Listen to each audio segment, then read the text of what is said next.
Blessings, yo. Careful of those that always after that lust energy, yo. That lust energy is to keep you open, an open vessel for more. Like, is it demonic entities? Yeah, demonic entities, right? That's what awesome word to use. The demonic entities, like the negativity, the toxicity. Because when it comes to lust, it's like, celibacy is a choice, right? To be abstinent is a choice, because this world, this history, this story is built off the lust and the sexual energy of those around us, because of the fact that that's what keeps the energy going. It's not the heart space, you can tell when the energy is of the heart space, the mind space. But the use of this, man, if you look in the history, when it comes to them flying on stage playing both roles, and the fucking big ass medical books on diseases that cure, it's like, man, history will show the reasons why a good amount of history was covered up and overlooked, because of the nitty-gritty of it and the insides of it when it comes to the energy of lust.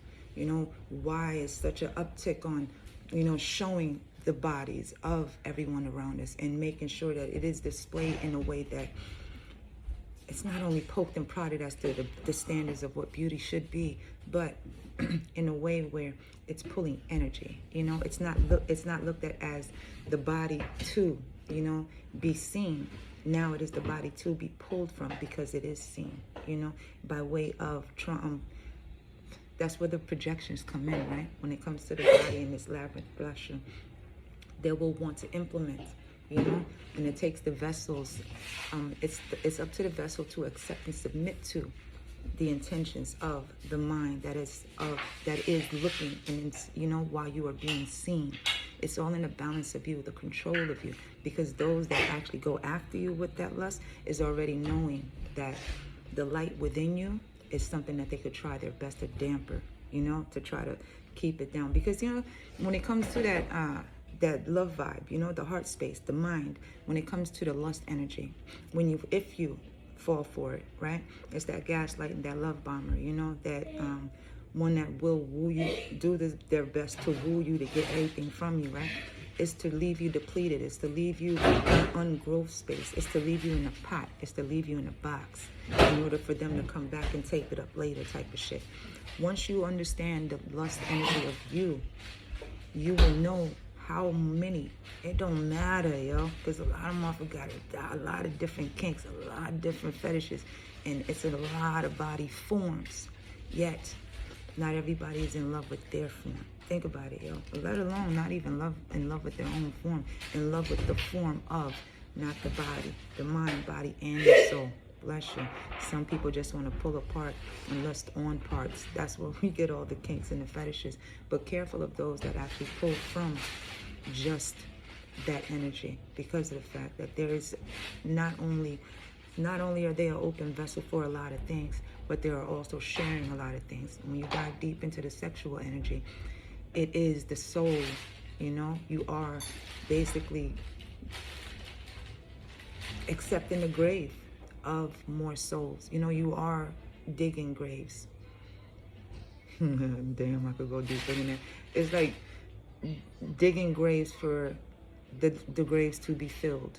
Yet the grave filler is the one, or both are on an energy of lust and not love, where it's a continuation of the mind is being robbed of what it needs to do to grow, because they're burying themselves, over and over again. Whereas the celibacy and the abstinence really is uncovering, what has been, because of the layers being removed while you are actually removing from the outside of you. It's really opening up the layers of you in order to know what is beneath all those layers when it comes to you.